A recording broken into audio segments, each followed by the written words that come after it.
The man who hailed my cab had been dead for 3 years. I worked as a night shift taxi driver when this happened, a story I have never been able to explain.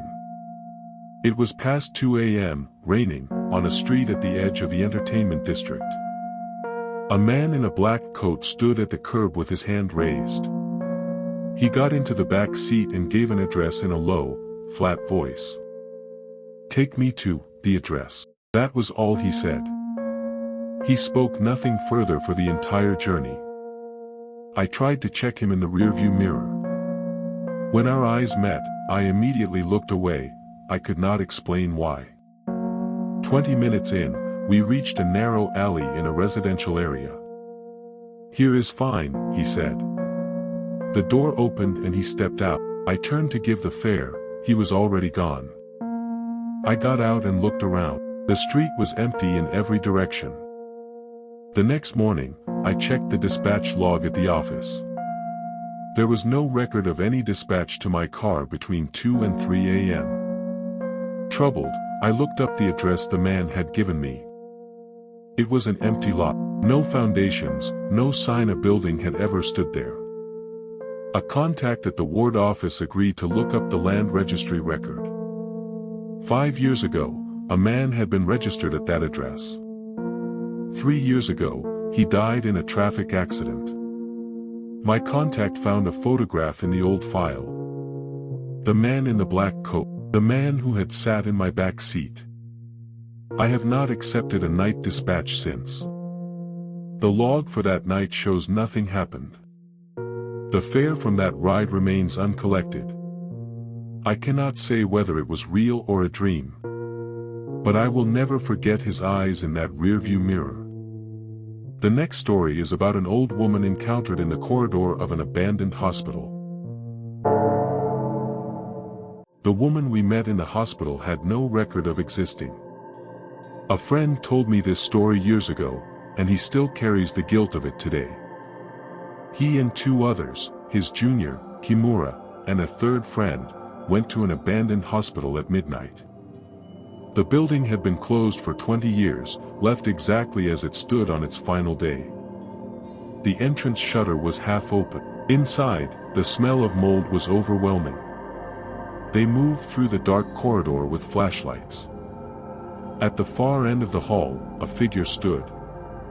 An old woman, small, wearing a white yukata, perfectly still. "Do not go any further." Her voice was low and startlingly calm. The 3 of them looked at one another and agreed, without speaking, to turn back. They were afraid. That was the honest truth. They retraced their steps and came out through the entrance. My friend reached for the car door handle, and noticed. "Where is Kimura?" There were only 2 of them. Neither could remember the last moment they had seen Kimura at their side. They called his name repeatedly at the entrance. There was no answer. His phone rang and rang. No one picked up. By dawn, Kimura had still not appeared. They called the police. Officers searched the building thoroughly. Nothing of Kimura was found. The neighbors knew of no one living in the building. The police found no information on the old woman from any source. "Perhaps the old woman was not trying to warn us," my friend said. Kimura has not been found to this day. The identity of the old woman, and what lay beyond that corridor, no one knows. My friend still wonders how many seconds passed between the moment he last saw Kimura and the moment he noticed his absence. The next story is about a mountain trail that returned hikers to where they started, no matter which way they walked. A fallen tree blocked both trails, 3 times each. A senior member of my university hiking club told me this story.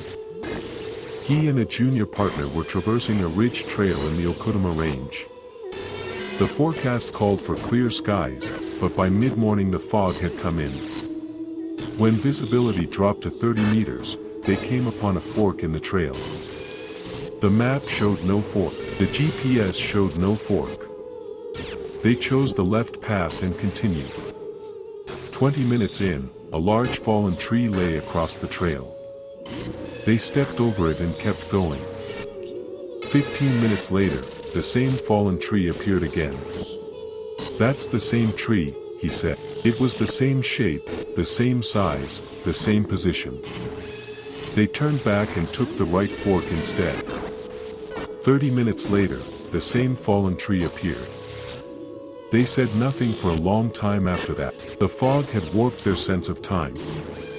No matter which direction they chose, they returned to that tree.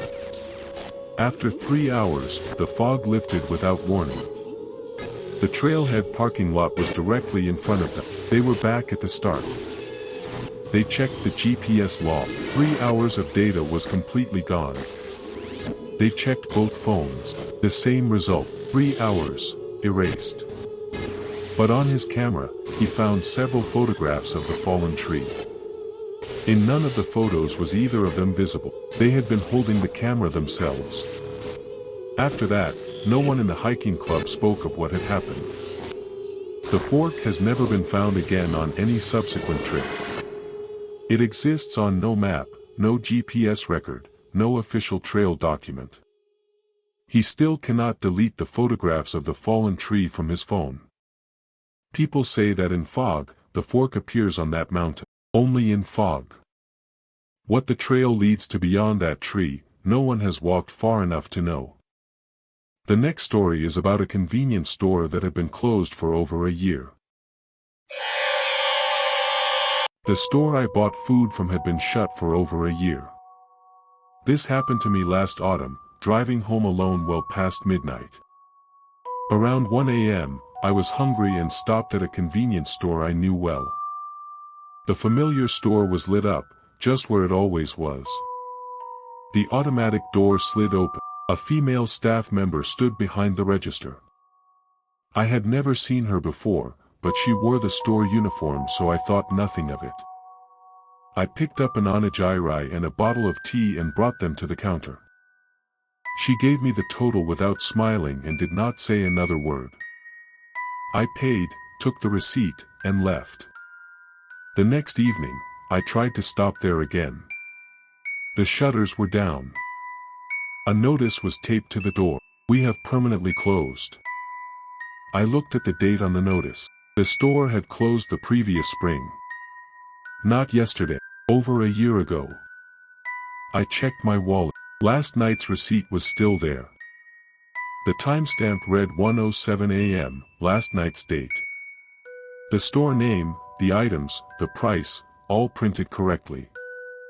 In my car, the onigiri wrapper was still on the floor. I had eaten it. I was certain. I asked residents nearby. The store had been closed since spring, everyone said. No one had ever seen lights on in the building at night. Not once. I contacted the property management company about the security footage. They refused. The receipt is still in my wallet. I cannot bring myself to throw it away. I still remember her face. Expressionless. Cold. Not unkind, just absent. Where did the onigiri I ate come from?